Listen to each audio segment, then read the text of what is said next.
118 కీర్తన 13 చరణం. భక్తుడైన దావీదు గారు ఇలా మాట్లాడతాడు. నాతో కలిసి చెప్పండి. నేను పడునట్లు నీవు నన్ను గట్టిగా తోసితివి, యెహోవా నాకు సహాయము చేసెను. భక్తుడైన దావీదు గారి జీవితంలో చుట్టూత శత్రువులు, అదే సమయంలో మిత్రులుగా ఎంచబడిన వాళ్ళు కూడా శత్రువులుగా మారారు. బయటకు మేలు కోరేవారిగా కనబడతారు, అంతరంగంలో కీడే కోరుకున్నారట. పైకి చాలా ప్రేమను వలకబోస్తూ దావీదు గొప్పోడు కావాలి, దావీదు పిల్లలు గొప్పోళ్ళు కావాలి, దావీదు వంశం శిఖరాల మీద కూర్చోవాలి అని పైకి పెదవులతో అంటూ ఉన్నారట. అంతరంగంలో మాత్రం వీడి నాశనమైతే బాగుండు, వీడి పిల్లలు నాశనమైతే బాగుండు, వీడి కుర్చీ మీద కూర్చోకుండా చివరికి కూటికి కూడా గతి లేని దిక్కుమాలిన వాడైతే బాగుండు అని అంతరంగంలో శపించుకుంటున్నారట. పైకి మాత్రం ప్రేమను వలకబోస్తూ మాట్లాడుతున్నారట. ప్రేమను వలకబోస్తూ మాట్లాడటమే కాదు, నేను పడునట్లుగా నా శత్రువులరా మీరు గట్టిగా తోశారు. ఎట్లా తోశారు? ఏదో ఊరక అట్లా అనలేదట. ఎట్లా తోశారట? పడునట్లుగా నీవు నన్ను గట్టిగా తోసావు. శత్రువా, నీవు నన్ను గట్టిగా తోసావు. పడిపోతాను అని అనుకున్న సమయంలో దేవుడు నా సహాయకుడై పడిపోకుండా నన్ను కాపాడటమే కాదు, నా సహాయకుడకు దేవుడు నన్ను నిలవబెట్టాడు అని అంటాడు. దావీదుకు సహాయం చేసి ఏ దేవుడు నిలవబెట్టాడో, ఈ ఆరాధనకు వచ్చిన బిడ్డలారా, దావీదును నిలవబెట్టిన బాహువే ఈ ఆరాధనకు వచ్చిన నీ జీవితంలో కూడా ఆ బాహువు చాపి పడిపోకుండా దేవుడి నిన్ను నిలవబెట్టును గాక. చప్పలు కొడితే సైకు స్తోత్రాలు చెప్దాం. ఓ స్థలంలో కీర్తనలో ఇలా అంటాడు. అంటే తన కీడును ప్రజలు ఎంత కోరుకున్నారో, పడిపోవాలని ఎంతగా వాళ్ళు ప్రయత్నం చేశారో చూడండి. కీర్తనల గ్రంథం 62 కీర్తన 3-4 చరణాలు నాతో కలిసి. ఓగుచున్న గోడను, పడబోవు కంచెను ఒకడు పడద్రోయినట్లు మీరందరూ ఎన్నాళ్ళు ఒకని పడద్రోయ చూచుదురు? అతని ఔన్నత్యము నుండి అతని పడద్రోయుటకే వారు ఆలోచించుదురు. అబద్ధమాడుట వారికి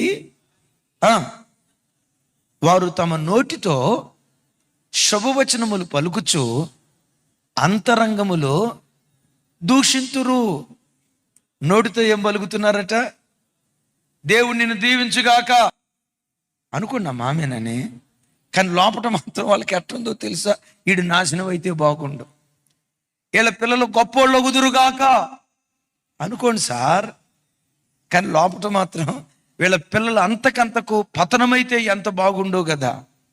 దైవజనమా, దావీదు కాలంలోనే కాదు, నేటి కాలాలలో కూడా మన చుట్టూతూ బ్రతుకుతున్న ప్రజలు పైకి పెదాలతో చాలా ప్రేమ వలకబోస్తారు, చాలా ఆప్యాయత వలకబోస్తారు, నీ క్షేమాన్ని కోరుకున్నట్లుగా చాలా గొప్పగా మాట్లాడతారు.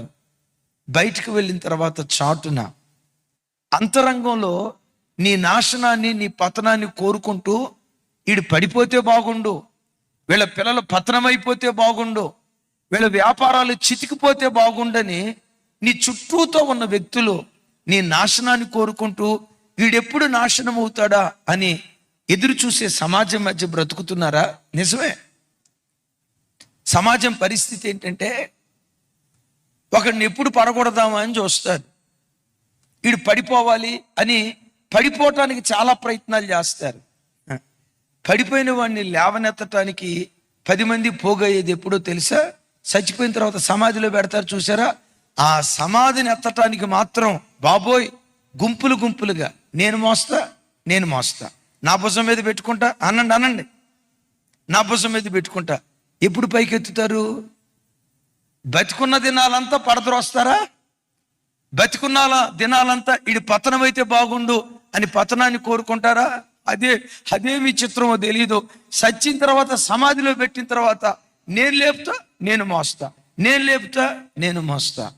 అమ్మా, అయ్యా, నువ్వు బ్రతుకున్నా చనిపోయినా, నువ్వే స్థితిలో ఉన్నా, పతనావస్థలో నుంచి నిన్ను పైకి లేవనెత్తే ఏకైక దేవుడు నేను ప్రకటించే ప్రభు అయిన యేసుక్రీస్తు వారు. దావీదు జీవితంలో పుట్టిన నాట నుండి చనిపోయే వరకు పడద్రోయాలని ఎంతో మంది వ్యక్తులు, శక్తులు పనిచేశాయి. కానీ దావీదు పడిపోలా. ఎందుకు తెలుసా? వాళ్ళు నన్ను పడద్రోసిన ప్రతిసారి యెహోవా నా సహాయకుడై పడకుండా నన్ను నిలవబెట్టి పతనావస్థలో నుంచి శిఖరం మీద నా దేవుడు కూర్చోబెట్టాడు. Praise the lord.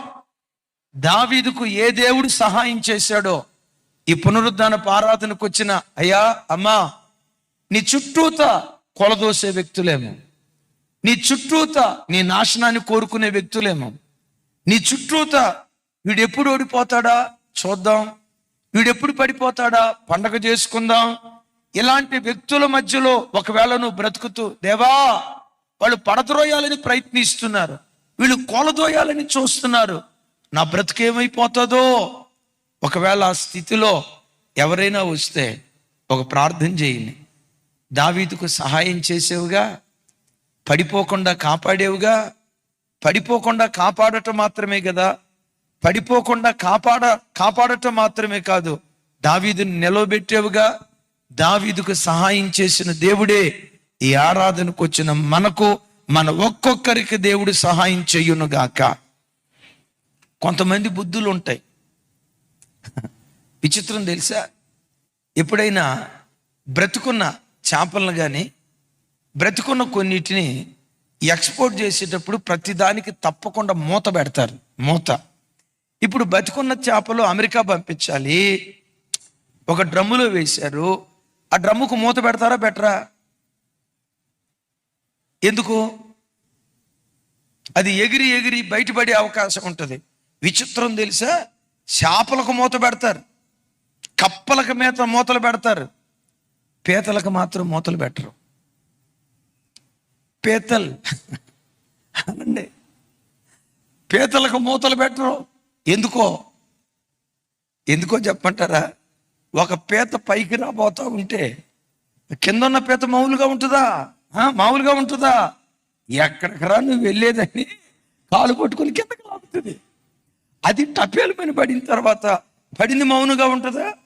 నువ్వెట్టా పైకి వెళ్తావు నేను చూస్తా. నన్ను లాగేవుగా అనండి. కాదు, నన్ను లాగేవుగా, నేను డబల్ లాగపోతే చూడండి అని. సృష్టిలో వేటినైనా ఎక్స్పోర్ట్ చేసేటప్పుడు మూతలు పెడతారు, కానీ పీతలు పంపించేటప్పుడు మూతలు పెట్టరు. కొంతమంది బుద్ధి పీతల బుద్ధి. అమ్మా, అయ్యా, మీతో ఒక మాట. నీ కళ్ళ ముందు ఎవరైనా ఎదుగుతూ ఉంటే మనసారా ఆరాధించు, మనసారా ప్రభుని స్తుతించు. దేవా, ఈ బిడ్డలో ఏ మంచి చూసి నువ్వు ఆశీర్వదించావో, ఇంకా మీరు కృప చూపిస్తే ఆ బిడ్డను అంతకంతకు నువ్వు హెచ్చించు నాయనా, అంతకంతకు వర్ధిల్ల చేయి ప్రభువా అని ప్రార్థన చేయి. అదే సమయంలో చేతనైతే, దేవా, ఆ బిడ్డలో ఏ మంచి చూసి హెచ్చించావో నాకు అలాంటి మంచి మనసు ఇవ్వయ్యా అని ప్రార్థన చేసుకోవటం సబబు. కొంతమంది జీవితాలు ఎలా ఉంటాయో తెలుసా? ఒకడు ఎదుగుతూ ఉంటే వాడి కాళ్ళు పట్టుకొని ఎలా లాగాలా అని ప్రయత్నం చేస్తారు. ఎప్పుడు నువ్వు అలా ప్రయత్నం చేయొద్దు. నువ్వు ఎదిగేటప్పుడు ఎవడైనా నేను లాగాలని ప్రయత్నం చేస్తే వాడి కళ్ళ ఎదుటే ఒక ప్రపంచంలాగా దేవుడు నిన్ను లేవనెత్తటం ప్రారంభిస్తాడు. నేను పడిపోవున్నట్లుగా వాళ్ళు అన్నాను గట్టిగా. అదే చెప్పి ఆపితే ఎట్లా? తర్వాత మాట ఏంటి? నేను పడిపోవున్నట్లుగా నీవు నన్ను ఎట్లా దోశాడు అంటే, గట్టిగా దోశాడంటే పడిపోవాలనే దోశాడు కదా. వాడు నేను పడిపోవున్నట్లుగా గట్టిగా తోశాడు, కానీ నేను పడలా. నేను పడలా. ఎందుకు పడలేదో తెలుసా? యెహోవా నాకు సహాయకుడై ఉన్నాడు. దైవజనమా, బైబిల్లో పాత నిబంధనలో దావీదుకి, ఇంకా అనేక మంది భక్తులకి, క్రొత్త నిబంధనలో ఒక భక్త మహాశయుడు ఉన్నాడు, అపోస్తుడైన పౌలు. అపోస్తుడైన పౌలును పడద్రోయాలని ప్రయత్నం చేసిన వ్యక్తులు, శక్తులు కోకొల్లలో, కానీ పడలా. ఎందుకో చూడండి, అపోస్తుల కార్యాలు 26వ అధ్యాయం 21, 22 వచనాలు నాతో కలిసి. ఈ హేతువు చేత యూదులు దేవాలయములో నన్ను పట్టుకొని చంపుటకు ప్రయత్నము చేసిరి. కొంచెం పెద్దగా చెప్పాలి. చంపుటకు ప్రయత్నము చేసిరి, అయినను నేను దేవుని వలనైన సహాయము పొంది నేటి వరకు నిలిచియుంటిని. 2 చేతులెత్తి చప్పలు కొడుతూ దేవునికి స్తోత్రాలు చెప్దాం. విన్నారా మిలిటరీ అన్న? నన్ను చంపాలని యూదులు కుట్ర చేశారు, కానీ నేను చచ్చిపోలా. నన్ను మరణానికి అప్పగించాలని యూదులు రకరకాల పన్నాగాలు పన్నారు, కానీ నేను మరణం కాలా. ఎందుకో తెలుసా? నేటి వరకు దేవుని వలనైన సహాయము పొంది నేను నిలిచి ఉన్నాను. పౌలా, ఎలా నువ్వు నిలవబడ్డావు? నేను దేవుని సహాయం పొందినటువంటి మనుష్యుణ్ణి. తమ్ముడు, చెల్లి, నువ్వు పనిచేస్తున్న ఉద్యోగ స్థలంలో నేను పడగొట్టాలని నీ కోవర్కర్స్ ప్రయత్నం చేస్తున్నారా? నువ్వు చేస్తున్న వ్యాపారంలో వీడి వ్యాపారం పైకి రాకూడదు, వీడి వ్యాపారం విస్తరించకూడదు, ఈ ప్రమోషన్ వాళ్ళకి దక్కకూడదు అని రకరకాలుగా నువ్వు ఎదగకూడదని మాత్రమే కాదు, నేను పడద్రోయాలని అనేక మంది వ్యక్తులు, శక్తులు నీకు వ్యతిరేకంగా పనిచేస్తున్నారా? ఒక మాట, ఎంతమంది ప్రయత్నం చేసినా దేవుని సహాయాన్ని నువ్వు పొందుకుంటే నేటి వరకు నువ్వు నిలవబడతావు. రాబోయే దినాల్లో కూడా నిలవబడే కృప దేవుడు అనుగ్రహిస్తాడు అంటాడు పౌలు గారు. వాళ్ళు నన్ను చంపాలని ప్రయత్నం చేశారు. 22వ వచనం నా వైపు చూసి చెప్పండి. అయినను అనండి. అయినను నేను దేవుని వలనైన సహాయము పొంది నేటి వరకు నిలిచియుంటిని. ఇప్పుడు చెప్పండి, దేవుని సహాయం ఏం చేస్తుంది? దేవుని సహాయం ఏం చేస్తుంది? నిన్ను నిలవబెడుతుంది. నా దేవుని సహాయం ఈ పునరుద్ధానపు వేళ నీ మీదకి దిగి వచ్చి నిన్ను నిలవబెట్టునుగాక, నీ పిల్లలను నిలవబెట్టునుగాక, నీ చేతి పనుల్లో నిలవబెట్టునుగాక, నీ వ్యాపారాల్లో నిలవబెట్టునుగాక. ఏ రంగంలో నువ్వు బ్రతుకుతున్నావో, నువ్వు బ్రతుకుతున్న ప్రతి రంగంలో దైవ సహాయం నిశ్చయంగా నిన్ను నిలవబెట్టునుగాక. అంటే దైవ సహాయం పొందిన వాడు ఏమవుతాడు? పడిపోతాడా, నిలవబడతాడా?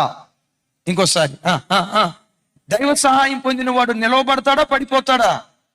అంటే దైవ సహాయం పొందేవాడి చుట్టూత పడగొట్టే వ్యక్తులు ఎంతమంది ఉన్నా వాడు నిలవబడతాడు.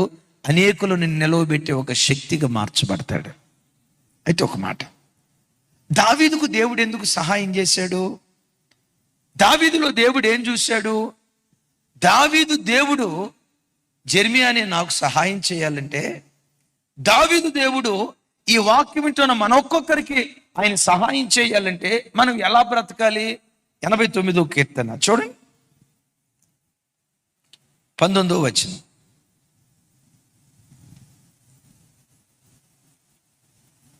నాతో కలిసి చెప్పండి. అప్పుడు నీవు దర్శనమున నీ భక్తులతో ఇట్లు సెలవిచ్చి ఉంటివి, నేను ఒక శూరునికి సహాయము చేసి ఉన్నాను, ప్రజలలో నుండి ఏర్పరచబడిన ఒకనిని నేను హెచ్చించి ఉన్నాను. ఆ తర్వాత మాట చదవండి. రైట్, విన్నారు కదా? అంటే ఈ వచనం ఎవరి గూర్చి రాయబడింది? 19వ వచనం. దావీదును గూర్చి దేవుడేమంటాడు? నేను ఒక శూరునికి సహాయము చేసి ఉన్నాను. దావీదెవరు?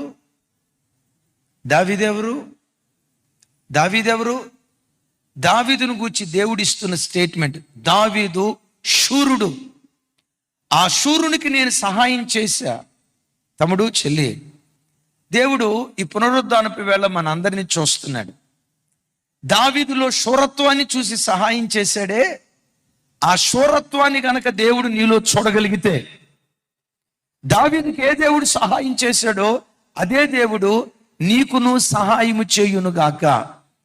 పక్కమని సమాధానం చెప్పండి.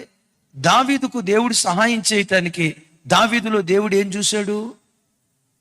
ఎవరికి దేవుడు సహాయం చేశాడట?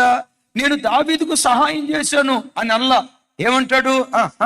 నేను ఒక శూరునికి. ఎవరా శూరుడు? ఎవరా శూరుడు? ఇప్పుడు ఒక మాట, శూరుడు అంటే ఎట్లుంటాడు? ఒక మాట మీకు తెలిసింది టకామని చెప్పండి. శూరుడు అంటే ఎట్లుంటాడు? ఏంటి? అవునా?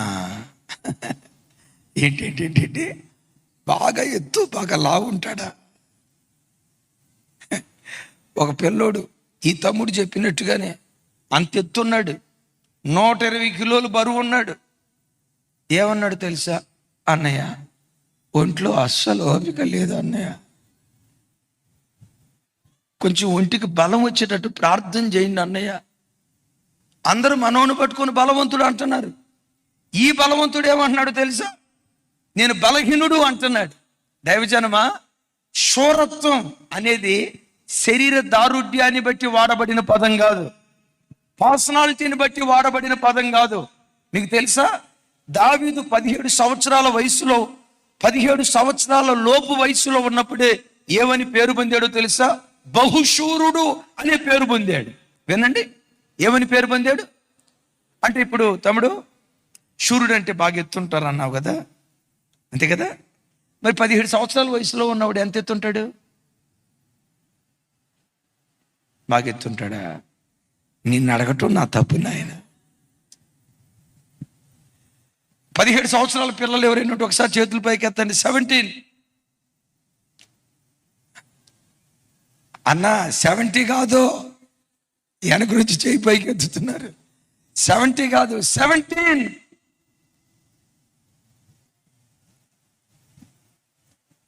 ఎంత గ్రీన్ షర్ట్? నీ వయసు ఎంత? 80. మరి 1 సంవత్సరమే కదా ఎక్కువ. అటు చూడండి, ఆ పర్సనాలిటీని పట్టుకొని, ఆహా కండర గండర గండడో యోధను ఏదుడు కండలు తిరిగిన అనండి శూరుడు, బాబోయ్ బలశూరుడు. మనోడు చూసి పాట ఒకటి ఉంది కదా, ఆ పాట పాడతామా? ఏమంట? బక్క సిక్కినుడా కూర్చో అని అంటాంగా. సార్ నేనంట 17 సంవత్సరాల వయసులో ఉన్న పశువుని పట్టుకొని, విన్నారు? 17 సంవత్సరాల పశువుని పట్టుకొని దేవుని వాక్యం పిలిచిన, చూడండి, దేవుని వాక్యం ఏమని సంబోధించిందో తెలుసా? అతడు బహుశూరుడు అని రాసింది. అంటే శూరత్వం అనేది శరీర దారుఢ్యం కాదు, పోరాట పటిమను చూపిస్తుంది. దావీదు ఎవరో తెలుసా? పోరాట పటిమ కలిగినటువంటి వాడ. సింహం ఎదురైంది. సహజంగా సింహం ఎదురైనప్పుడు వాళ్ళ నాన్న దగ్గరికి వెళ్ళి, నాన్న మన గొర్రె పిల్లని సింహం తీసుకొని వెళ్తా ఉంటే నేను వెళ్ళి సింహం మీద దాడి చేసి ఆ సింహం నోటిని చీల్చి దాని నోట నుంచి గొర్రె పిల్లని విడిపించానా, నేను ఇంత అద్భుతం చేశాను అంటే మీరు టకామని చెప్పండి. తండ్రి ఆ మాటని సప్పట్లు కొట్టుంటాడా, పెట్టామని కొట్టుంటాడా? అమెరికా వాళ్ళారా, నోరు తెరిచి చెప్పండి. అమ్మ టీచర్ అమ్మ గారు మీరు చెప్పండి అమ్మా. నానా నేను సింహం మీదకి వెళ్ళానా, మన గొర్రె పిల్లని తీసుకెళ్తా ఉంటే పట్టుకొని మేక పిల్లని చీల్చినట్లుగా చీల్చి దాని నోట మన గొర్రె పిల్లని నిడిపించానన్న, దాన్ని చంపాను నానా అని అంటంతో తండ్రి సంతోషించుంటాడు. కానీ లోపట ఏమని భయపడి ఉంటాడు తెలుసా? రే పోతే ఒక గొర్రె పిల్లరా, అది చచ్చిందిరా. సింహం మీద నువ్వు దాడికి వెళ్ళావంటే, ఒకవేళ సింహం నిన్ను చంపితే నువ్వేం కావాలరా? నేను దావీదును కోల్పోనా అని ఉంటాడు. నాన్న ఇంకోసారి ఎప్పుడైనా సింహం వస్తే అట్లా వెళ్ళక నాన్న, పోతే పోయిందిలే ఒక గొర్రె పిల్ల అని చెప్పుంటాడు. చెప్పుంటాడా లేదా? చెప్పుంటాడా లేదా? అది చెప్పుంటాడా లేదా? దావీదులో ఉన్నది ఏంటో తెలుసా? పోరాట పటిమ. సింహంతో పోరాడాడు, ఎలుకబంటితో పోరాడాడు, గొలియాతుతో పోరాడాడు. సౌలు చనిపోయే వరకు సౌలుతో పోరాడుతూ వచ్చాడు. దైవజన్మ, నీ నా ఆధ్యాత్మిక జీవితంలో కూడా రకరకాల సమస్యలు నీ బ్రతుకులు ఎదురవుతాయి. సింహం లాంటి సమస్యలు, ఎలుకబంటి లాంటి సమస్యలు, గొలియాతు లాంటి ఎత్తైన సమస్యలు, నీ శక్తికి మించిన సమస్యలు. నీ బలానికి మించిన సమస్యలు కొన్ని నీ బ్రతుకులో ఎదురవుతాయి. సైతాన్ గాడు వచ్చి ఏమంటాడో తెలుసా? నీవు ఎదుర్కొనే ఈ అప్పుల సమస్య నీ శక్తికి మించింది, నీ ఆదాయానికి మించింది, నీ నెల నెల రాబడి అంతా నీ వడ్డీలకే సరిపోతావని. ఎంత కష్టపడినా నీ బ్రతికింతే. నా మాటను జీవితాంతం నీవు నీ భర్త కష్టపడి పనిచేసినా అప్పులకే సరిపోతుంది కానీ కుటుంబాన్ని పోషించలేవు. నా మాట విను. అసలు ఈ అప్పులతో పోరాడే కంటే చచ్చిపోతే పోయిద్దిగా. ఎవరి కొరకు బ్రతకాలి? చావును కోరుకునేవాడు పిరికోడు. తాను ఎదుర్కొనే సమస్యలు తన శక్తి కంటే బలమైనవైనా పోరాడేవాడు శూరత్వం కలిగినటువంటి వాడు. బిడ్డ, ఎప్పుడు సమస్యను చూసి పారిపోకో. నీ సమస్య నీ బలానికి మించింది అయి ఉండొచ్చు. నువ్వు ఎదుర్కొనే ఆర్థిక ఇబ్బంది నీ సామర్థ్యానికి మించింది అయి ఉండొచ్చు. ప్రభువును ఒక మాట అడుగు. ప్రభా, పిరికోడ్లాగా నేను పారిపోకూడదయ్యా. సమస్యను ఎదుర్కోవటానికి కావలసిన ధైర్యం, సమస్యతో పోరాడటానికి కావలసిన శూరత్వం నాకు దయచేయి ప్రభు అని ఒక చిన్న ప్రార్థన చేయి. శూరుడిగా దేవుని సన్నిధిలో నిలవబడు. బహుశూరుడగు దేవుడు నీకు సహాయం చేయటం ప్రారంభిస్తాడు. Praise the lord. టకమని నా వైపు చూసి సమాధానం చెప్పండి. గొలియాతు ఇశ్రాయేలు మీద యుద్ధానికి వచ్చాడు. గొలియాతు యుద్ధానికి వచ్చిన సంగతి సౌలుకు తెలుసా తెలీదా? స్వరమెత్తాలా? ఇంకోసారి చెప్పాలి. ఇశ్రాయేలు సైనికులకు తెలుసా తెలీదా? మరి సౌలుకు సహాయం చేయలేదు, ఇశ్రాయేలు సైనికులకు సహాయం చేయలేదు దేవుడు. ఎవరికి సహాయం చేశాడు? ఎందుకు దావీదుకు సహాయం చేశాడు? గమనించండి. 40 రోజులు గొలియాతు గాడి ఎత్తు పర్సనాలిటీ చూపిస్తూ ఉంటే ఒక్కొక్క ఇశ్రాయేలీయుడు గడగడ వణికారు. బాబోయ్, ఆడి మీద యుద్ధానికి వెళ్తే ఒక్క దెబ్బతో మనం లేచేస్తాడు. బతుకుంటే బలసాం, ఊపిరుంటే ఉప్పైనా అమ్ముకొని బతకొచ్చు, బతుకుంటే బలుసాకు అమ్ముకొని బతకొచ్చు. బాబోయ్, ఆడి మీద యుద్ధానికి వెళ్ళటం మన వల్ల కాదు అని గమనించండి. పిరికోళ్ళలాగా పారిపోతున్నారు. వాళ్ళందరి మధ్యలో పసివాడు దావీదు శూరుడిగా నిలవబడి జీవము కలిగిన దేవుని సైన్యమును తిరస్కరించుటకు సున్నతి లేని ఈ ఫిలిష్తీయుడు ఏ పాటివాడు? రాజా, గొలియాతు మీద నేను యుద్ధానికి వెళ్తానని పోరాట పటిమ కలిగిన వాడై యుద్ధ భూమిలో అడుగుపెట్టాడు. నేనంట, దావీదు వేసిన ఒడిసెల రాయికి గొలియాతు చచ్చిపోయి ఉంటాడా? దేవుడు చేసిన కార్యాన్ని బట్టి గొలియాతు చనిపోయి ఉంటాడా? ఎట్లా చెప్తామో తెలుసా? దావీదు ఒడిసెల రాయితో గొలియాతును కొట్టాడు. ఇటు నుంచి మనం రాయేసాం, అటు నిలవబడినోడికి రాయి తగిలింది, ఎలగలగా పడాల. కానీ బైబిల్ ఏమని రాసిందో తెలుసా? బోర్లగా పడ్డాడు. మరలా అడుగుతాను, మిమ్మల్ని ఎవరైనా ఇట్లా కొట్టబోతున్నారు, కొట్టబోయేటప్పుడు ఇటు వెనక్కంటారా ముందుకంటారా? అక్కోళ్ళారా, మీ తల మీద ఎవరైనా ఇట్లా ఇట్లా నుదుటి మీద ఇట్లా కొట్టబోతున్నారు. సహజంగా కొట్టబోయేటప్పుడు కొట్టు అని అంటారా? ఏం చేస్తారు చెప్పండి? ఇట్లా అంటారు కదా. రాయి వచ్చి తగిలేటప్పుడు డెఫినెట్గా ఇట్లా అని ఉంటాడు. నేనంట వెళ్ళి గెలబడాల. కానీ బైబిల్ ఏమని రాసిందో తెలుసా? బోర్లా పడ్డాడు. ఎందుకు బోర్లా పడ్డాడో తెలుసా? గొలియాతు గాడి వెనక దేవుడుండి పెటామని ముచ్చట గుంట మీద పెటామని ఒక దెబ్బ కొట్టాడు. దేవుడు కొట్టాడో లేదో బోర్లా పడ్డాడు. నేనంట, పోరాట భూమిలో నిలవబడు. నీ వంతు పోరాటం నువ్వు చేయి, నీ వంతు ప్రయత్నం నువ్వు చేయి. దేవుడు నీ సహాయకుడై శత్రువును నీ కళ్ళ ముందు కూల్చి నేను నిలవబెట్టడం ప్రారంభిస్తాడు. ఏది నీ శత్రువు? అనారోగ్యమా? నిలవబడు. ఏది నీ శత్రువు? భార్యాభర్తల మధ్యలో అసమాధానమా? నిలవబడు. ఆర్థిక ఇబ్బందా? నిలవబడు. ఉద్యోగ స్థలంలో తట్టుకోలేని టార్చరా? వ్యాపారంలో భరించలేని బాధ? నీవు అనుభవించే సమస్య నీ శక్తికి మించి ఎత్తైనదా?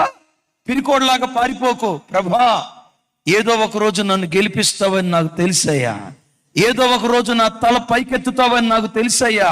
ఏడ్చిన చోటే నోటి నిండా నవ్వును పుట్టిస్తావని నాకు తెలుసయ్యా. తల దించిన చోటే నా తల పైకెత్తుతావని నాకు తెలుసయ్యా. నిలవబడతా.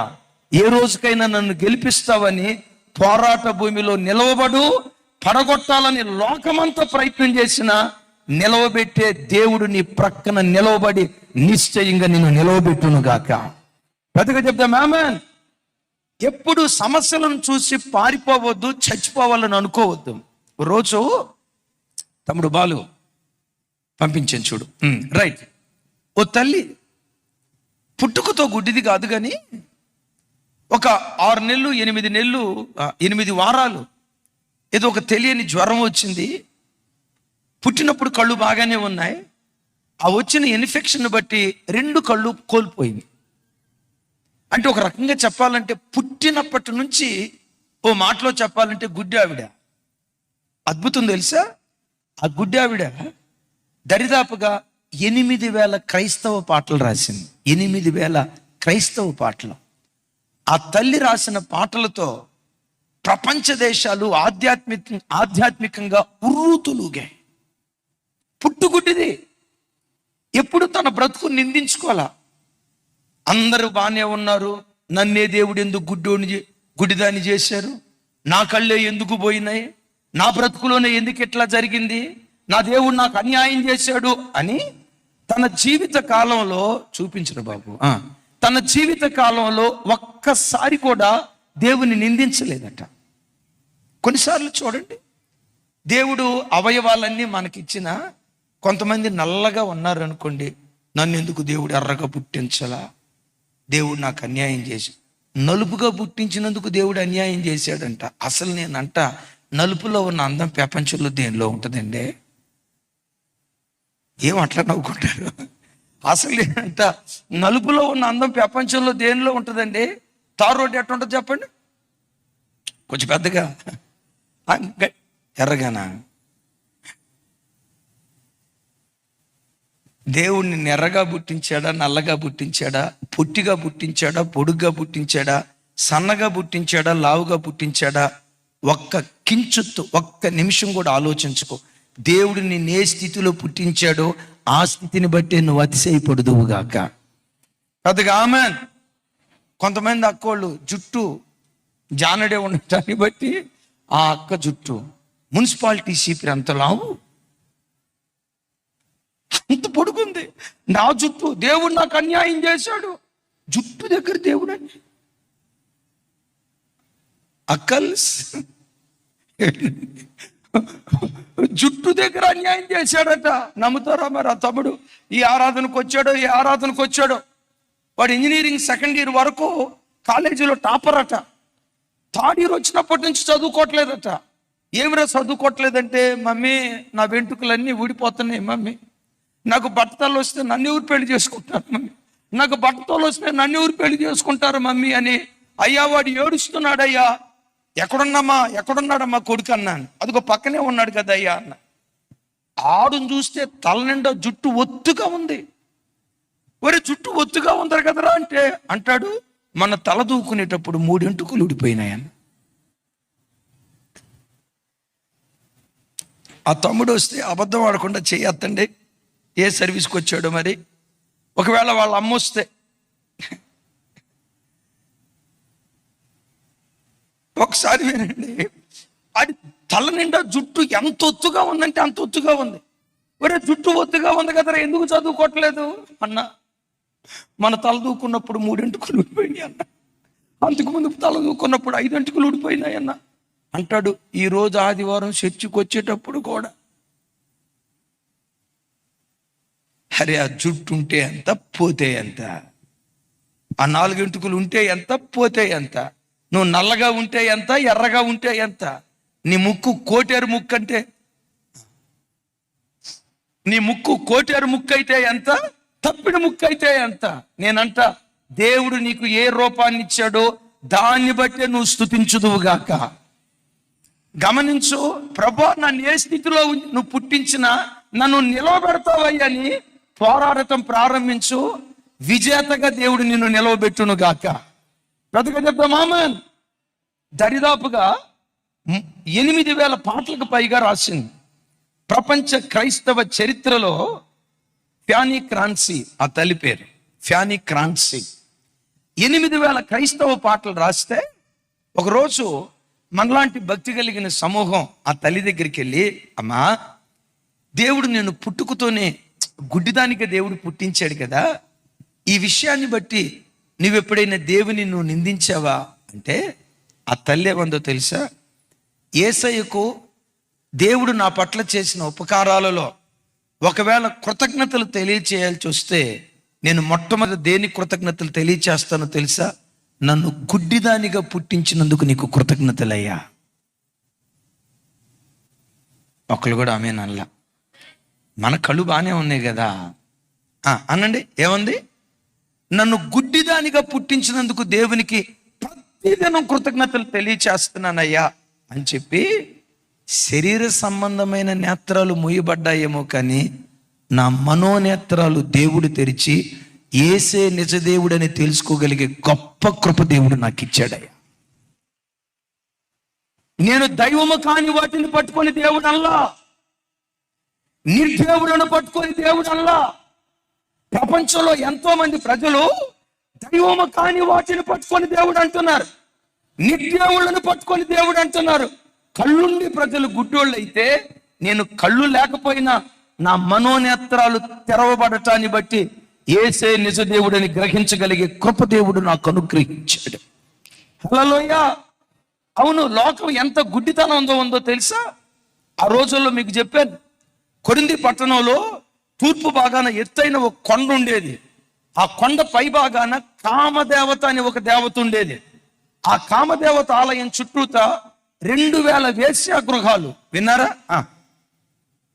2000 వేశ్యాగృహాలు. ఆ కామదేవత ఆలయం మొత్తం, ఆ ఆలయం మీద అపవిత్రమైన బూతు బొమ్మలు, స్త్రీలతో పురుషులు, పురుషులతో స్త్రీలు, ఈ అపవిత్రమైనటువంటి బూతు బొమ్మలు ఆ ఆలయం మీద ఉండేవట. ఈ 2000 వేశ్యాగృహాలు ఎందుకు ఉండేవో తెలుసా? దేవత అనుగ్రహం ఎక్కువ కావాలంటే ఎవరు ఎక్కువగా వేశ్యలతో పాపం చేస్తారో వాడికి దేవత అనుగ్రహం ఎక్కువ కలుగుతుందని వేశ్యాగృహాలు. నేనంట దేవాలయం దగ్గర ఎంత రోత కార్యక్రమాలు జరుగుతూ ఉంటే పట్టణంలో ఇంకెంత రోత కార్యక్రమాలు జరుగుతూ ఉంటాయి. ఆ కొండ దిగువ భాగాన అపోల్లో అనే మగదేవుడు ఉండేవాడు. చెప్పండి ఒకసారి. ఈ అపోల్లో మగదేవుడి దగ్గర ఏం జరిగేదో తెలుసా? మగవాళ్ళతో మగవాళ్ళు అవాంఛనీయమైన కార్యక్రమాలు చేస్తూ ఉండేవాళ్ళు. అతని పేరు అపోల్లో అనండి. అలాగని అపోల్లో హాస్పిటల్ పేరు వింటంతో అదే అనుకునేరు కాక, అది వేరు ఇది వేరు. విన్నారా? అలాంటి నీచమైన కార్యక్రమాలు జరిగే వాటిని చూసి దేవుడు అంటున్నారు, నా ప్రభు బిడ్డలారా, ఈ సృష్టిలో నిజమైన నేత్రాలు కలిగిన వాడు ఎవరో తెలుసా? యేసే నిజదేవుడని ఎరిగిన ప్రతి మనుషుడు నిజమైన మనోనేత్రాలు వెలిగించబడినటువంటి వాడు. ఈరోజు మనుషుడు గుడ్డివాడై దైవము కాని వాటిని పట్టుకొని వాటి దగ్గర సాగిలు పడుతున్నాడు. నీవే నా దేవుడు అంటున్నాడు. ఏటిని పట్టుకొని? కంటి కనబడే ప్రతి దాన్ని పట్టుకొని సృష్టినే దేవునిగా ఆరాధిస్తే, నేను శారీరకంగా గుడ్డిదాన్నైనా నా మనోనేత్రాలు దేవుడు వెలిగించి సృష్టిని కాదు, సృష్టిని సృష్టించిన సృష్టికర్తను ఆరాధించే కృప దేవుడు నాకు అనుగ్రహించాడు. రెండోది ఏమందో తెలుసా? దావీదు చేసిన ప్రార్థన లాంటి ప్రార్థన చేసే అవసరం నాకు లేకుండా పోయిందయ్యా. దావీదు ఏమని ప్రార్థన చేశాడు? వ్యర్థమైన వాటిని చూడకుండా నా కన్నులను త్రిప్పివేయి. దావీదు ఏడుస్తూ ప్రార్థన చేశాడే అంటే ఎందుకు ఆ ప్రార్థన చేశాడు? చేసి ఉంటాడు. కన్ను ఎంత శోధించిందో, కన్ను ఎంత అపవిత్రతను కోరుకుందో, చూడకూడదు అనుకొని ఉంటాడు, పాపాన్ని చూశాడు. చదవకూడదు అనుకొని ఉంటాడు, చదివాడు. అలాంటి అపవిత్రమైన దృశ్యాలు నా కళ్ళతో వీక్షించకూడదు అనుకున్నాడు, కానీ వీక్షించాడు. ఆ బలహీనతను బట్టే కదా దావీదు పాపంలో పడిపోయింది. ఆ కళ్ళ బలహీనతను బట్టే కదా సంసోను పాపంలో పడిపోయింది. నన్ను గుడ్డిదానిగా దేవుడు పుట్టించినందుకు ఎందుకు నేను దేవుని స్తుతిస్తున్నానో తెలుసా? పాపము చేయని కన్నులు, పాపము చూడని కన్నులు దేవుడు నాకు ఇచ్చాడు. గుడ్డిదానిగా పుట్టించడం ఇది దేవుడు నాకు ఇచ్చిన భాగ్యం. నేనంట ఆ గుడ్డితనంతోనే పోరాడి 8000 క్రైస్తవ పాటలు రాసింది ఎవరా తల్లి? శూరురాలు. నీ జీవితంలో నీకు ఎదురవుతున్న పోరాటాలను చూసి పదే పదే నిందించుకోకుండా ఆ పోరాటాల మధ్యలో నువ్వు నిలవబడు. నీ పోరాట పటిమను చూసి దేవుడు నిన్ను శూరుడిగా ఎంచుతాడు. శూరత్వం నీలో చూశాడా? కీర్తనలో చూసాం కదా, నేను ఒక శూరుణ్ణి కనుగొని ఉన్నాను, అతనికి నేను, అంటే దేవుడు నీలో పోరాట పటిమను చూస్తే నీకు దేవుడు సహాయం చేయటం ప్రారంభించును గాక. చప్పలు కొట్టే సైకు స్తోత్రాలు చెప్దాం. రెండవది, శూరుడు అనేవాడు ఎలా ఉంటాడు? శూరత్వం అనేది శరీర దారుఢ్యం కాదు, ఇది ఆత్మ సంబంధమైన భాష్యం. రెండవది, కీర్తనల గ్రంథం 103వ కీర్తన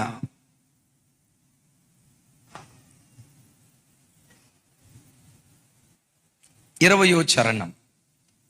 నాతో కలిసి, యెహోవా దూతలారా ఆయన ఆజ్ఞకు లోబడి ఆయన వాక్యము నెలవేర్చు బలశూరులారా ఆయనను స్తుతించుడి, ఆయనను సన్నుతించుడి. ఇంకొకసారి, ఆయన ఆజ్ఞకు లోబడి ఆయన వాక్యమును నెరవేర్చు బలశూరులారా. అందరు నా వైపు చూడండి. అంటే బలశూరుడు అంటే ఎవరు? రాయబడింది కదమ్మా. ఇంకోసారి చెప్పాలి, బలశూరుడు అంటే ఎవరు? తమ్ముడా ఇప్పుడు నువ్వు చెప్పు, శూరుడు అంటే ఎవరు? ఎట్టా అన్నావంటే పేట. శూరత్వం పర్సనాలిటీకి చెందింది కాదు, విన్నారా?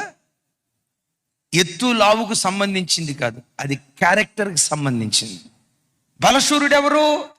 దేవుని ఆజ్ఞకు లోబడి, వినండి వినండి, దేవుని వాక్యానికి లోబడి, దేవుని వాక్యానికి ఆజ్ఞకు లోబడి ఎవరు బ్రతుకుతారో ఆజ్ఞకు లోబడిన ప్రతి వాడు దేవుని దృష్టిలో బలశూరుడై ఉన్నారు.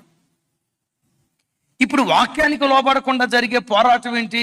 ఇందాక సమస్యలతో పోరాడాలి, సమస్య బయట నుంచి ఉన్నవి. ఇప్పుడు వాక్యానికి అవిధేయత చూపేది ఏదో తెలుసా? నీ సొంత శరీరమే వాక్యానికి వ్యతిరేకంగా ప్రవర్తిస్తుంది, వాక్యానికి వ్యతిరేకంగా నేను పురికొల్పుతుంది. అయితే ఈ పోరాటం ముందు చూసారా, నీ సొంత శరీరంతో నువ్వు చేసే పోరాటం.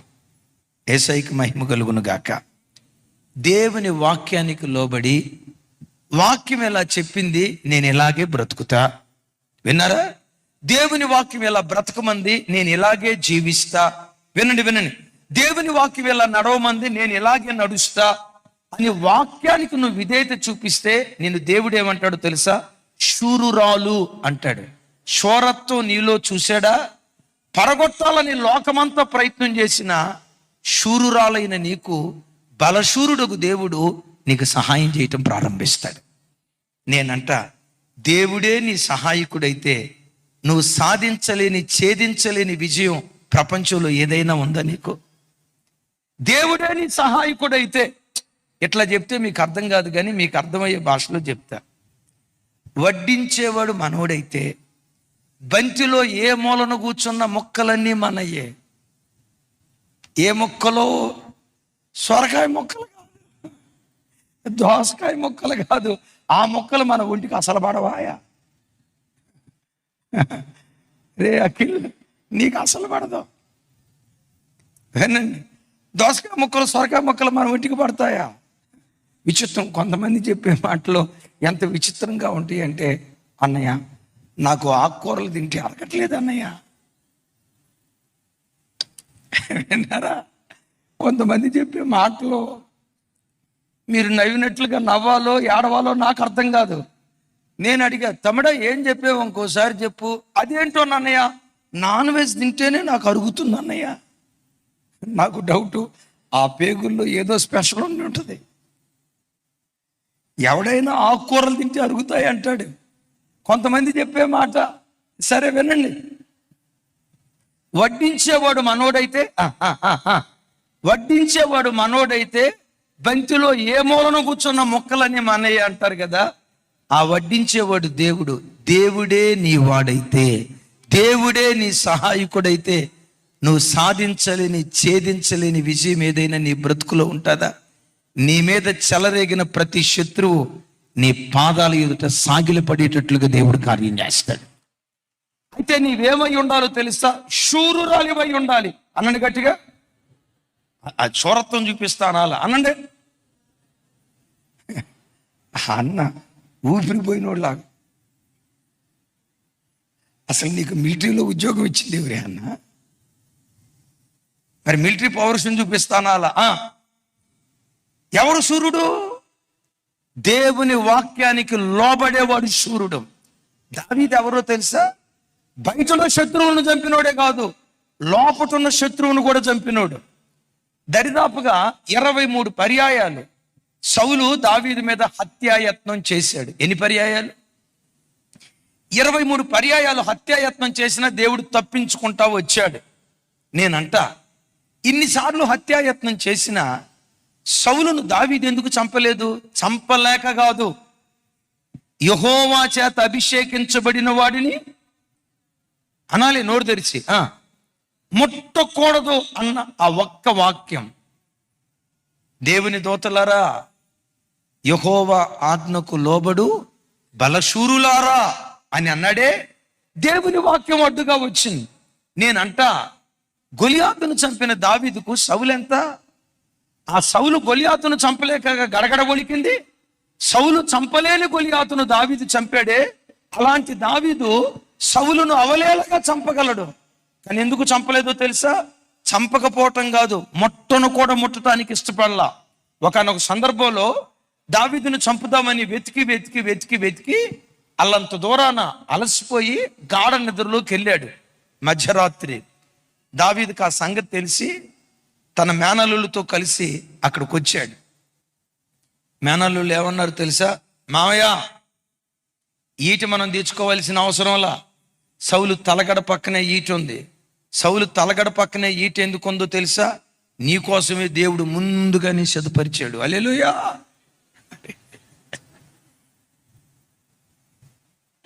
చూసారా అన్నారు, మామయ్య నీకోసమే సిద్ధపరిచాడు మామయ్య.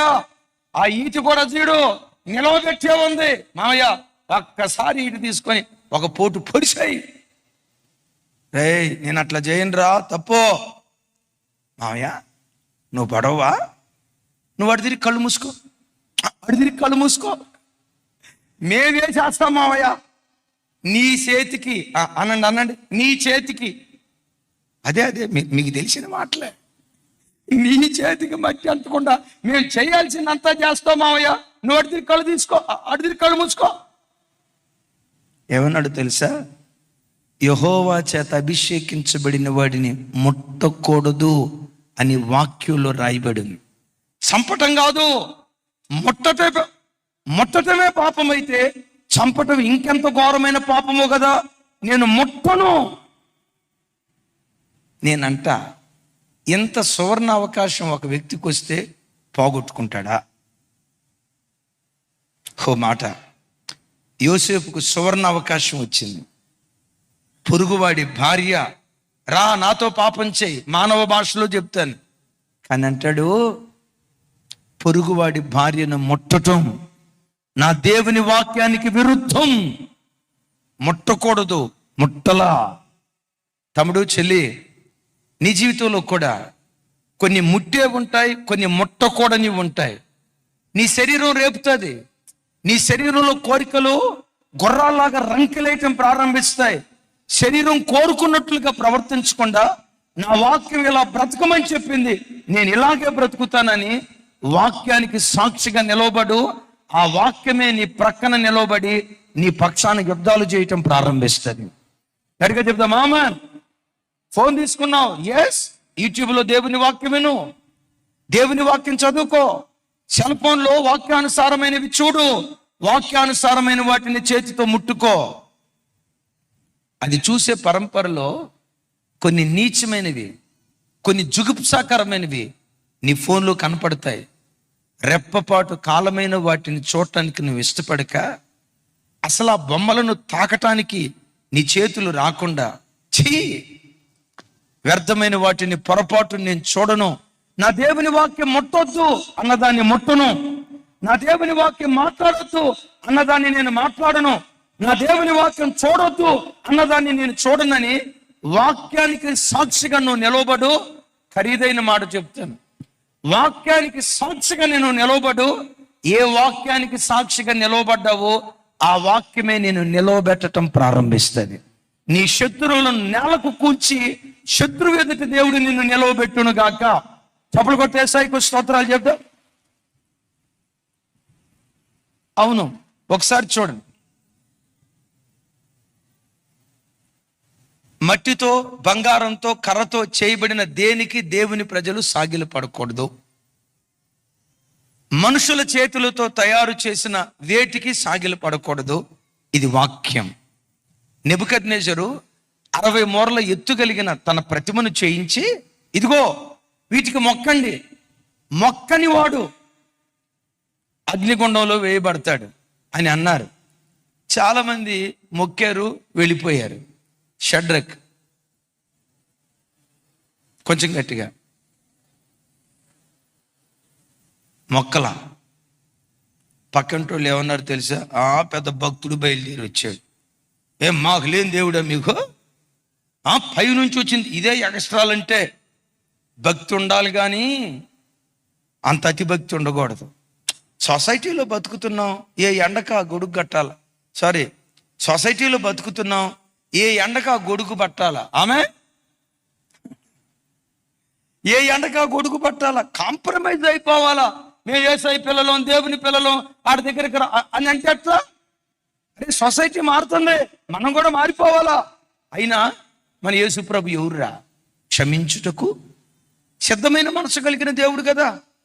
ఇటువైపు ఆ బొమ్మకు దండం పెట్టి ఇటు తిరిగి, దేవా నన్ను క్షమించు నాయనా, ప్రాణం పోయే పరిస్థితిలో వాటికి దండం పెట్టి, నాయనా నన్ను అర్థం చేసుకో నాయనా, నన్ను క్షమించినందుకు నీకు స్తోత్రం కలుగునుగాక అని ప్రార్థన చేసుకుంటే పోయింది కదా. పిచ్చి మొహాలారా, తిరగలే, దండం పెట్టండి, ఆ తర్వాత క్షమాపణ అడగండి. వాళ్ళు అంటారు, ఆకాశము కింద భూమికి పైన ఏ రూపము ఎదుట మేము సాగిలపడం. మేము సాగిలపడేది ఒకే ఒక్క వ్యక్తి ఎదుట. ఆ వ్యక్తే భూమి ఆకాశాలను సృష్టించిన సృష్టికర్త అయిన దేవుని ఎదుట మాత్రమే మేము సాగిలపడతాం. ఆ సృష్టికర్తను మాత్రమే మేము సేవిస్తాం. ఈ మాట అన్నప్పుడు చుట్టూతా ఉన్నవాళ్ళు మీరు సప్పట్లు కొట్టినట్లుగా కొట్ల. ఏమని ఉంటారో తెలుసా? మీకు తెలిసిరా తల్లి ఆ మాట? మనంతా ఆత్మ కలిగించు ఐక్యత అంటారు చూసారా? ఇదే ఆత్మ కలిగించే ఐక్యత. అదే మీ కర్మ మిమ్మల్ని ఎవడు మార్చలేడురా బాబో. మీరంతా మొండినాయాళ్ళు, అసలు మీలాంటి క్రైస్తవులు భూమి మీద ఉండకూడదు, మీ కర్మరా బాబు అన్నారు. నెబుకద్నెజరుకి మాట తెలిసింది. ఏంటి, నా ప్రతిమకు మొక్కనన్నారా? వెంటనే పిలిచాడు, మంట 7 అంతలు చేయండి, పెంచండి అన్నారు. రాజు ఎంత మొండాడో, రాజుకు మించిన మొండోళ్ళు వీళ్ళు ముగ్గురు. ఏమంటారు తెలుసా? నెబుకద్నెజరు గారు కాదు, సింగులర్. నెబుకద్నెజరు, ఇందును గూర్చి ప్రత్యుత్తరం ఇవ్వవలసిన చింత మాకు లేదు. వేడిమి కలిగిన అగ్నిగుండంలో కాలిపోకుండా కాపాడుటకు మా దేవుడు సమర్థుడు. ఒకవేళ కాపాడకపోయినా ఆ దేవుని కొరకు అగ్ని మంటల్లో కాలిపోతాం. ఏంటి, అగ్ని మంటల్లో కాలిపోకుండా మీ దేవుడు కాపాడటానికి సమర్థుడా? ఎట్లా కాపాడుతాడో చూద్దామని 7 అంతలు చేశారు. కాళ్ళు చేతులు కట్టేసి అగ్ని మంటల్లో పడేశారు. నెబుకద్నెజరు ఏమనుకున్నాడు తెలుసా? ఇంకో కర్ర నిమిషంలో అరుపులు, కేకలు, హైబాబోయ్ మంటలు, హైబాబోయ్ తట్టుకోలేకపోతున్నాం, హైబాబోయ్ అగ్ని మంటలు అని కేకలేస్తారని ఎదురు చూశారు. విచిత్రం తెలుసా? కేకలకు బదులుగా ఆ అగ్ని మంటల్లో హల్లెలూయా స్తుతి మహిమ ఎల్లప్పుడు. పాడండి. ఆగండి. ఎక్కడి నుంచో ఈ పాటలో నెబుకద్నెజరు మొత్తం వెతుకుతున్నాడు. అయితే అటు నుంచో రాట్ల పాట ఎక్కడి నుంచి వస్తుంది? ఏమిరా అగ్ని మంటల్లో నుంచి పాట వస్తుందని అగ్ని మంట వైపు చూశాడు. విచిత్రం తెలుసా? ఆ అగ్ని మంటల్లో ముగ్గురేస్తే అగ్ని మంటల్లో నలుగురు కనపడుతున్నారు. అప్పుడు నెబుకద్నెజరు పక్కంటోళ్ళతోనే ఉంటాడు. క్యా హువా, ఎంతమంది కనపడుతున్నారు లోపట? ఆ పక్కంటోడు అన్నాడు, రాజా మనం వేసింది ముగ్గురుని, కానీ నలుగురు కనపడుతున్నారు రాజా. ఈయన కళ్ళు నవ్వులుకొని ఉంటాడు, ఇట్లా అనుకొని ఉంటాడు.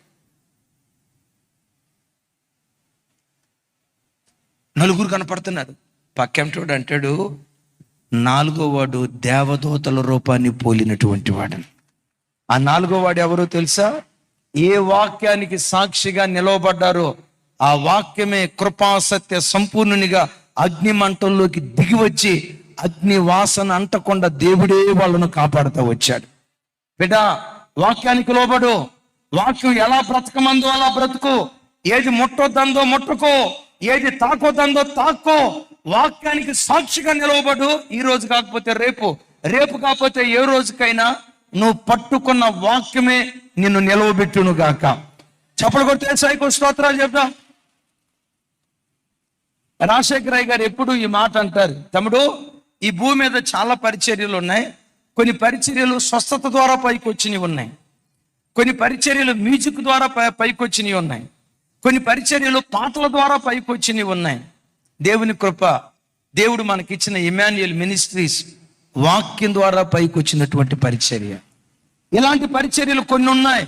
చెప్తూ చెప్తూ స్వస్థత ద్వారా పైకి వచ్చిన పరిచర్యలు నిలవబడతాయో లేదో తెలియదు, కానీ అద్భుతాల ద్వారా, మ్యూజిక్ ద్వారా, సంగీతం ద్వారా పైకి వచ్చిన పరిచర్యలు నిలవబడతాయో లేదో కానీ వాక్యం ద్వారా పైకి వచ్చిన పరిచర్య ఎప్పటికీ నిలిచే ఉంటుంది. అది పరిచర్య గొప్పతనం కాదు, వాక్యపు గొప్పతనం. ఏంటి వాక్యం? భూమి ఆకాశాలు అనాలే, భూమి ఆకాశాలు గతించినా నా వాక్యం గతించదు. అందుకనే బిడ్డ, వాక్యాన్ని గట్టిగా పట్టుకో. ఓ చోట రాసి ఉంటది, శూరుడా నీ మొలకు కత్తి కట్టుకో అంటాడు. పెద్దగానండి. అరే మొత్తం చెప్పండి సార్. తమ్ముడు ఆలగడ్డ నా వైపు చూశానండి. శూరుడా నీ మొలకు కత్తి కట్టుకో. కత్తి దేని గుర్తు? అట్లాగని ఈ వాక్యం విని కత్తి ఒకటి కొనుక్కొని మొలక తగిలించుకొని తిరిగారు గాక. కత్తి దేవుని వాక్యం, మొల నడుము, నడుము మనస్సు గుర్తు. నీ మనస్సు నిండా దేవుని వాక్యం ఉండును గాక. నీ మనస్సు నిండా దేవుని వాక్యం ఉండును గాక. కూర్చున్న వాక్యం, లేచిన వాక్యం, త్రోవన నడుచుకుంటూ వెళ్తున్న వాక్యం. వాక్యాన్ని పట్టుకో, ఆ వాక్యమే నిన్ను నిలవబెడతాది. తమ్ముడు ఒక్కసారి అట్లను ఒక్క నిమిషం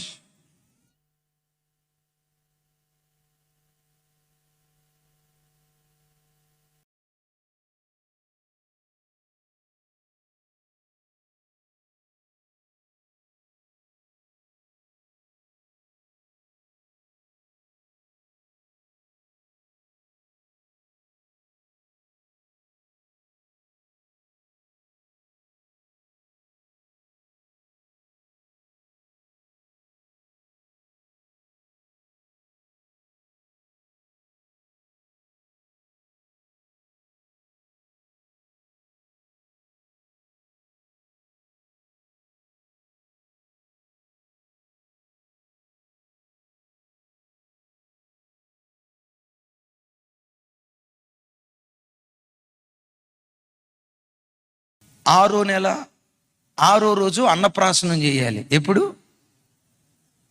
6వ నెల 66. సైతాన్ గడు ఎవరు? 666. మీకు తెలుసా? 6వ నెల 6వ రోజు అన్నప్రాసనం చేయాలట. ఆడెవడు? ఆడు 666, వీడు 66. అవి విన్నారా? వాక్యం వీటిని అంగీకరిస్తుందా? కొంచెం గట్టిగా ఇంకోసారి అంతమ్మడా, ఇంకోసారి అని.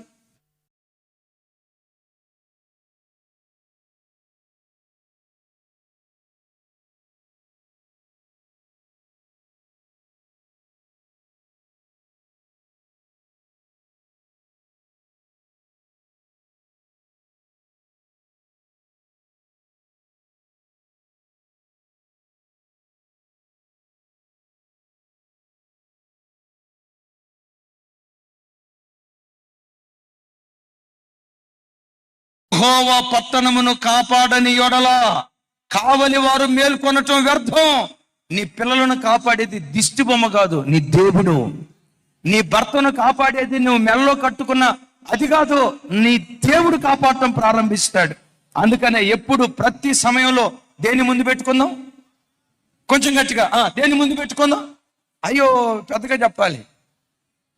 రే పెద్దోడా, ఒక ప్రాముఖ్యమైన పని నిమిత్తం వెళ్తున్నా, ఎదురురా. ఏం సార్ ఇవన్నీ, ఏం సార్ ఇవన్నీ? ఈ వాక్యానికి వ్యతిరేకమైనవా? అవన్నీ సిలువ వేసుకో, వాక్యాన్ని పట్టుకో. నేను చెప్తున్నాను, ఆ వాక్యమే అందనంత ఎత్తుకు నిన్ను తీసుకొని వెళ్తాది. ఎందుకో తెలుసా? వాక్యానికి లోబడి బ్రతికేవాడు శూరుడు. ఎవడు శూరులుగా ఉంటారో వాడి ప్రక్కన బలశూరుడు నిలవబడతాడు. బలశూరుడు నిలవబడ్డా నువ్వు సాధించలేని విజయం, నువ్వు ఛేదించలేని విజయం, నువ్వు ఎక్కలేని శిఖరం అంటూ ఏది భూమి మీద ఉండదు.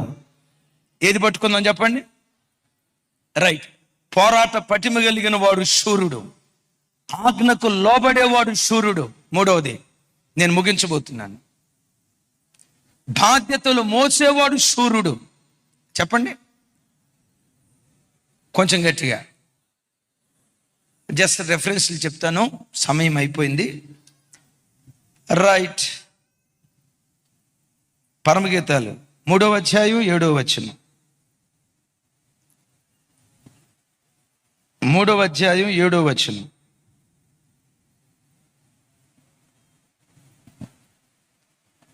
ఇప్పుడే వర్షం వస్తూ వస్తూ నాకు ఒక సంకేతం పంపించింది. నాయనా, ఇప్పుడు నువ్వు ప్రసంగం ముగిస్తే వర్షంలో తడుచుకుంటూ వాళ్ళు ఎక్కడికి పోతారా నాయనా?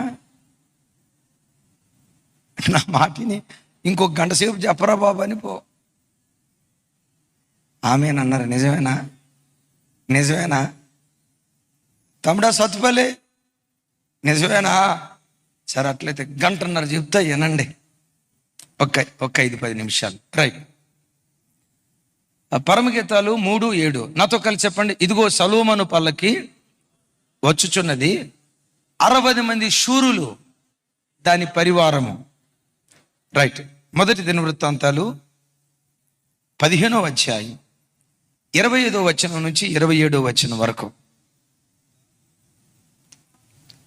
నాతో కలిసి. దావీదును ఇశ్రాయేలీల పెద్దలను సహస్రాధిపతులను యెహోవా నిబంధన మందసమును ఓబేదెదోము ఇంటిలో నుండి తెచ్చుటకై ఉత్సాహముతో పోయిరి.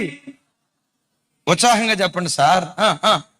ఉత్సాహముతో పోయిరి. 25. ఉత్సాహముతో పోయిరి. 26. యెహోవా నిబంధన మందసమును మోయు లేవీయులకు దేవుడు సహాయము చేయగా. టకమని నాకు సమాధానం చెప్పండి. దేవుడు ఎవరికి సహాయం చేశాడు? లేవీయులకు సహాయం చేశాడు. ఇప్పుడు ఓబేదెదోము ఇంటిలో నుంచి మందసం తీసుకురావటానికి దావీదు వెళ్ళాడా? యాజకులు వెళ్ళారా? లేవీయులు వెళ్ళారా? గమనించండి. యోధులు బయలుదేరి వెళ్ళారా? విచిత్రం చూడండి, చాలా మంది జనులు వెళ్ళారు. కానీ ఇక్కడ బైబిల్లో రాయబడిన మాట ఏంటో తెలుసా? మందసమును మోయు లేవీయులకు యెహోవా సహాయం చేశాడట. ఎవరికి సహాయం చేశాడు? పెద్దగా. ఎందుకు లేవీయులకు సహాయం చేశాడు? వాళ్ళ మందసాన్ని భుజాల మీద పెట్టుకొని మందసం యొక్క భారాన్ని మోస్తూ ఉన్నారు. దేవుడు ఎవరికి సహాయం చేస్తాడో తెలుసా? అమ్మా, ఒక తల్లిగా ఇంటి బాధ్యతలన్నీ మీదేసుకొని ఏ తల్లి ఇంటి బాధ్యతలు మోస్తుందో ఆ తల్లికి దేవుడు సహాయం చేస్తాడు.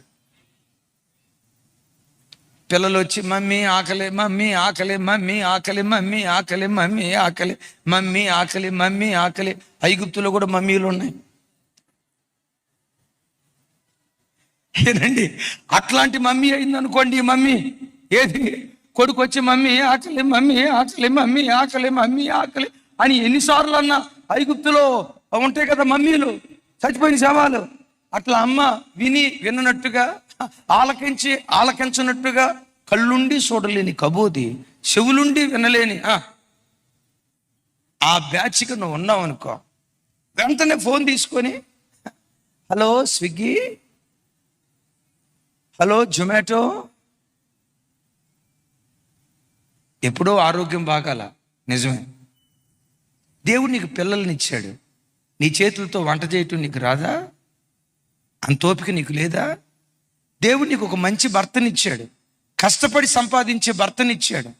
ఆ భర్తకు కడుపు నిండా ఒక ముద్ద అన్నం పెట్టడం, వండి పెట్టడం నీకు రాదా? అఫ్కోర్స్, ఒకవేళ నీ భార్య ఉద్యోగస్తురాలు, నువ్వు ఉద్యోగం చేస్తున్నావు, కలిసి పని చేయండి. కలిసి పని చేయకుండా అట్టట్టగన్న మగవాళ్ళు ఎందుకు వంట చేస్తారు? నేను చేయను.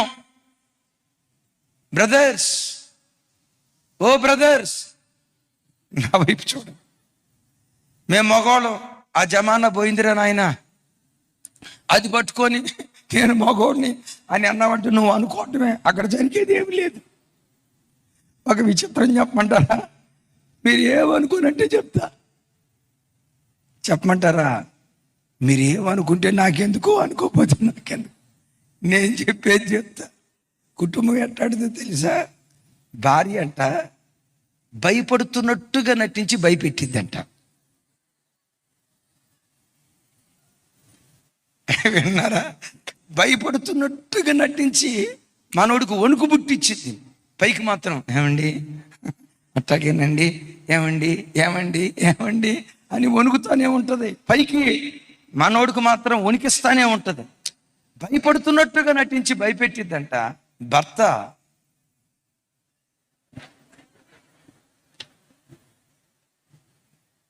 గుర్తొచ్చి నీకు జ్ఞాపకాలు. భర్త అంట, గమనించండి, భయపెడుతున్నట్టుగా నటించి భయపడతాడట. అంత గొప్ప కృప.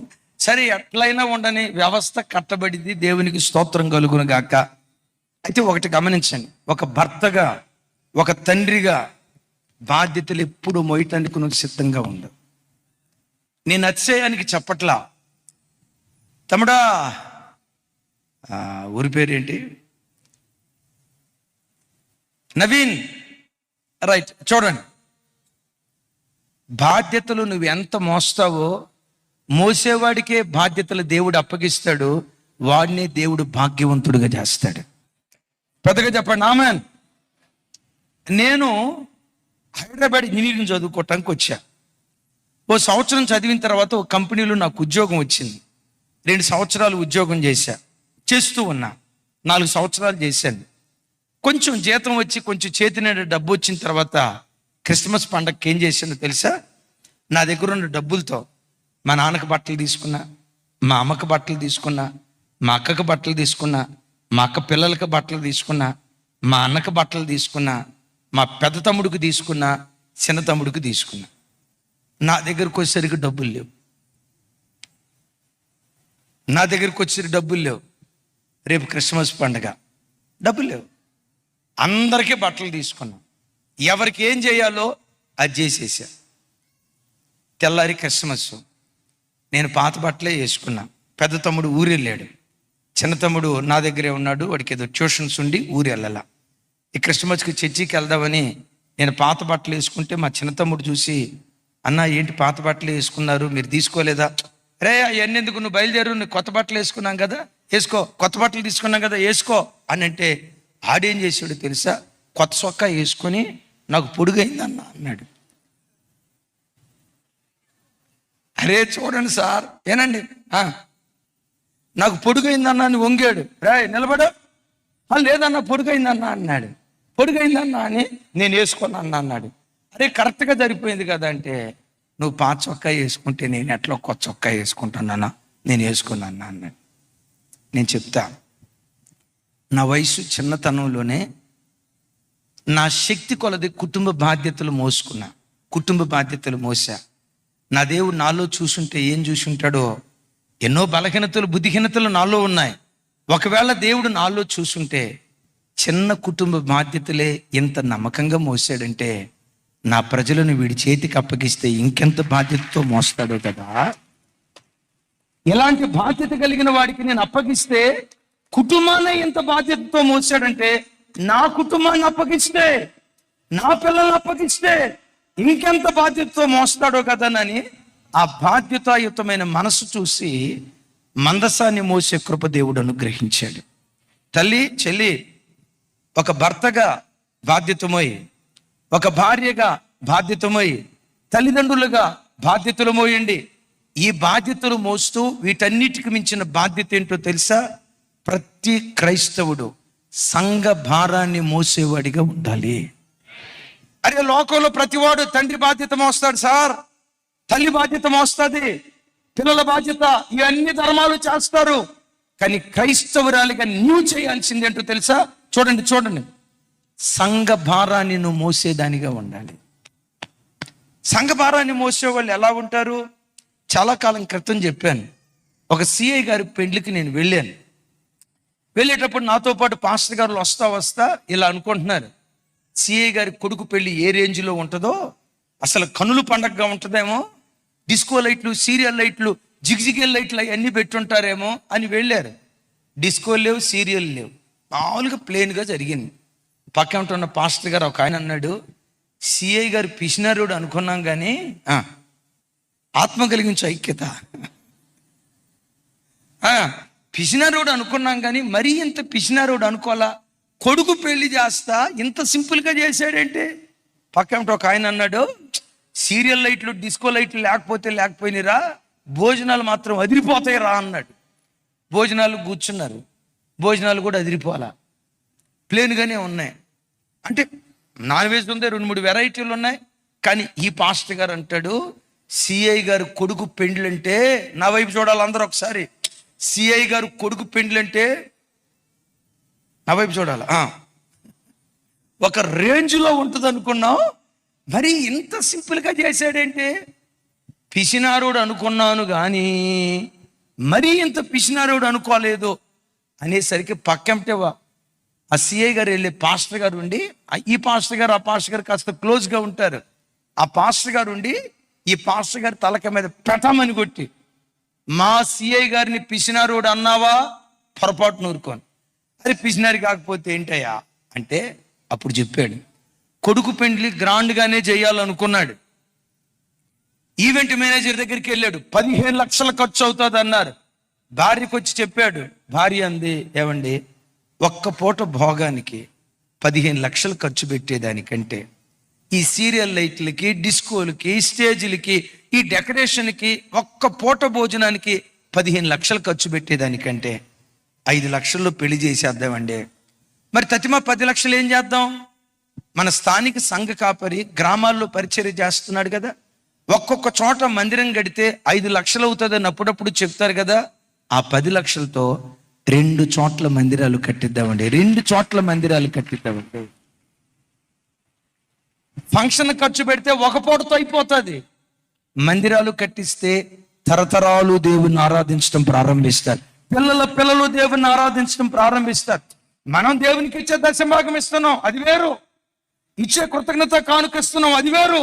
కానీ ఈ ఆర్పాటాలకు పోయేదానికంటే 2 మందిరాలు కట్టిస్తే ఎంత బాగుండో కదా అని భార్య అంటే, ఆ భార్యను దగ్గరకు తీసుకొని నుదుటి మీద ముద్దు పెట్టుకొని ఆ 10 లక్షల రూపాయలతో 2 మందిరాలు కట్టించాడట, 2 మందిరాలు. మిమ్మల్ని అడుగుతా, ఇలాంటి కృప మీలో ఎంతమందికి కావాలో చెయ్యి అతను చూద్దాం.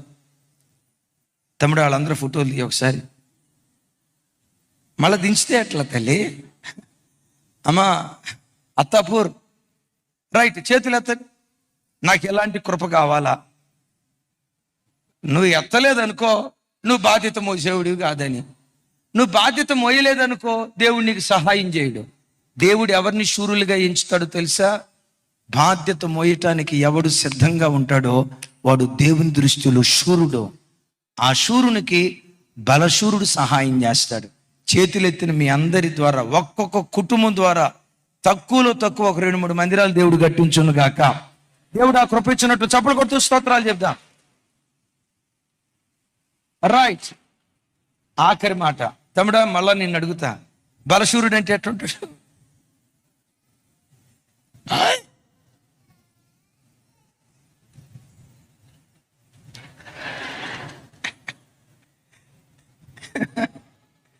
ఫిజిక్ కాదు, క్యారెక్టర్. కెపాసిటీ కాదు, క్యారెక్టర్, కండక్ట్. ఎలా ఉంటాడు బలశూరుడు? పోరాట పటిమ. జీవితంలో ఎన్ని సమస్యలు వచ్చినా చావాలి అనుకోకు, దేవా పోరాడే కృప నాకు దయచేయని పోరాడుతూ ఉండు. నంబర్ 1 పోరాట పటిమ. 2వది ఆజ్ఞకు లోబడటం. 3వది శూరుడు అనేవాడు. కొంచెం పెద్దగా చెప్పాలి ఇంకోసారి. మీరు ఒక్క మాటేనండి, ఒకరిని సేవకుడిగా వాడుకోవాలన్నా, ఒక వ్యక్తిని దేవుడు ఆశీర్వదించాలన్నా, బాధ్యతలు మోసే మనసు ఎవరిలో ఉంటుందో వాళ్ళకే దేవుడు సహాయం చేస్తాడు. ఇంటి పట్టున ఉండకుండా పూల రంగులాగా తిరుగుతూ ఉంటాడు చూసారా, ఆడు మొహం కూడా దేవుడు చూడడం. బాధ్యత లేకుండా విచ్చలవిడిగా బ్రతికే వాళ్ళ వైపు దేవుడు చూడడం. ఎప్పుడు భారాలు మోయటానికి సిద్ధంగా ఉండు, నీ కాడి దేవుడు తేలిక చేయునుగాక. ఆఖరి మాట, శూరుడు ఎలా ఉంటాడు, ఇది చదువుకొని మనం ప్రార్థన చేసుకుందాం. కీర్తనల గ్రంథం 19వ కీర్తన 5వ చరణం, 19:5. అతడు తన అంతఃపురములో నుండి బయలుదేరు పెండ్లి కుమారుని వెళ్ళి ఉన్నాడు. శూరుడు పరిగెత్త నొల్లసించున్నట్లుగా తన పదము నుండి పరిగెత్త నొల్లసించుచున్నాడు. శూరుడట అంతఃపురంలో నుండి పరిగెత్తడానికి సిద్ధంగా ఉన్నాడు. ఇది అలా ఉంచండి. ఎక్కడి నుంచి పరిగెత్తడానికి సిద్ధంగా ఉన్నాడు? వినాలి, పెద్దగా చెప్పండి. శూరుడు ఎక్కడి నుంచి బయలుదేరతాడట? అంతఃపురంలో నుండి పరిగెత్తటానికి సిద్ధంగా ఉన్నాడు. ఇంతకీ ఈయన అంతఃపురంలో ఎందుకున్నాడు? ఎవరిని శూరుడు అంద వాక్యం చూడండి. యోవేలు గ్రంథం 2వ అధ్యాయం 16వ వచనం, 16-17 వచనాలు. తమ్ముడా, యోవేలు గ్రంథం 2వ అధ్యాయం, నాతో కలిసి చెప్పండి. సియోనులో బాకా ఊదుడి, ఉపవాసము ప్రతిష్ఠించుడి, వ్రత దినములు నియమించి అందరు పెద్దగా ప్రకటన చేయుడి, జనులను సమకూర్చుడి, సమాజ కూటములు ప్రతిష్ఠించుడి, పెద్దలను పిలవనంపుడి, చిన్నవారిని స్తన్యపానము చేయు బిడ్డలను తోడుకొని రండి. ఇక్కడి నుంచి పెద్దగా చెప్పండి. పెండ్లి కుమారుడు అంతఃపురములో నుండి, పెండ్లి కుమార్తె గదిలో నుండి రావలెను. యెహోవాకు పరిచర్య చేయు యాజకులు మంటపమునకు బలిపీఠమునకు మధ్య నిలవబడి కన్నీళ్లు విడిచుచు, యెహోవా నీ జనుల ఎడల జాలి చేసుకొని అన్ని జనులు వారి మీద ప్రభుత్వము చేయునట్లు వారిని అవమానమునకు అప్పగింపకము, లేని యెడల అన్ని జనులు వారి దేవుడు ఏమాయనని అందురు కదా అని వేడుకొనవలెను. 2 చేతులైతే చప్పలు కొట్టేసాయికు స్తోత్రాలు చెప్దాం. ఇంకొక మాట చదివించి నేను క్లారిఫికేషన్ ఇచ్చి మనం ప్రార్థన చేసుకుందాం. చూడండి, యెషయా గ్రంథం 33వ అధ్యాయం 7వ వచనం. నాతో కలిసి చెప్పండి. వారి శూరులు బయట రోదనము చేయుచున్నారు, సమాధాన రాయబారులు ఘోరముగా ఏడ్చుచున్నారు. ఇంకోసారి 7వ వచనం. వారి శూరులు బయట రోదన చేయుచున్నారు. ఇప్పుడు నా వైపు చూసి చెప్పండి, శూరుడు అంటే ఎవరు? ఏడ్చేవాడిని శూరుడు అంటారా? అరే పిరికి పంద అని అంటారు కదా. అంటే ఈ శూరుడు మనుషుల ముందు ఏడవడు, మనుషుల ముందు ఏడవడు, దేవుని ముందు ఏడుస్తాడు, దేవుని ముందు ఏడుస్తాడు. బలశూరుడైన దేవుని సన్నిధికి వెళ్ళిన ప్రతిసారి రోదిస్తూ ప్రార్థన చేస్తాడు. విన్నారా? ఇందాక యోవేలు గ్రంథంలో చూసాం. ఇదిగో ఉపవాస దినాలు ప్రతిష్ఠించండి, వ్రత దినాలను ఆచరించండి, సమాజంలోనికి మందిరానికి ప్రజలను పిలవండి, అంతఃపురంలో నుండి పెళ్లి కుమారుడు రావాలి. క్రైస్తవ జనమా, మీ అందరితో ఒక మాట చెప్తాను. మీరు వ్యక్తిగతంగా వారంలో ఒక్కరోజు ఉపవాసాన్ని చాటించుకోండి. శుక్రవారం ఉంటారా? ఉండండి. శనివారం ఉంటారా? ఉండండి. బుధవారం ఉంటారా? ఉండండి. ప్రతి ఉదయం టిఫిన్ చేస్తాం అనేది ఎలా వాడుకో, ప్రతి మధ్యాహ్నం భోజనం చేస్తాం ఎలా వాడుకో, వారానికి ఒకసారి ఉపవాసం ఉండటం కూడా అది మనకు వాడుకగా మారునుగాక. చెప్తాం గట్టిగా ఆమెన్. ఉపవాస ప్రార్థన మనకు వాడుకగా చేసుకొని శూరుడు రోదిస్తూ ప్రార్థన చేస్తూ ఉన్నాడు. దావీదు ఉన్నాడే, మహారోదనా వీరుడు. తను రోదిస్తూ ప్రార్థన చేస్తూ ఉంటే తన కన్నీటి ప్రార్థన ప్రవాహంలో పడక కొట్టుకుని పోయిందట. ఇప్పుడు అంటాడు, నన్ను పడగొట్టాలని వాళ్ళు బలంగా తోశారు, నేను పడిపోలా. యెహోవా నాకు ఈ 4 లక్షణాలు సంపాదించుకో. ప్రపంచమంతా పడగొట్టాలని నేను ప్రయత్నం చేసి ప్రపంచమంతా నీకు వ్యతిరేకంగా నిలవబడిన దేవుడొక్కడు నీ ప్రక్కన నిలిస్తే, ఆయనొక్కడు నీకు సహాయం చేస్తే పడగొట్టాలని ప్రయత్నం చేసిన వాడు పడిపోతాడు. వాడి కళ్ళ ముందే నీ తల దేవుడు పైకెత్తడం ప్రారంభిస్తాడు. దేవుడు అలా చేయనట్లుగా మనం ఏమై ఉండాలి? శూరులమై ఉండాలి. ఎవరు శూరులు? పోరాట పటిమ కలిగిన వాడు. ఎవరు శూరులు? వాక్యానికి లోబడేవారు. ఎవరు శూరులు? చెప్పాలి. ఎవరు శూరులు? బాధ్యత మోసేవాళ్ళు. ఎవరు శూరులు? రోదిస్తూ ప్రార్థించే ప్రార్థనా పరుడు దేవుని ఎదురు శూరుడు. శూరుడిగా బ్రతుకు. బలశూరుడు నీ ప్రక్కన నిలబడి నీవెన్నడూ పడిపోకుండా పతాక స్థాయిలో దేవుడు నిన్ను నిలవబెట్టునుగాక.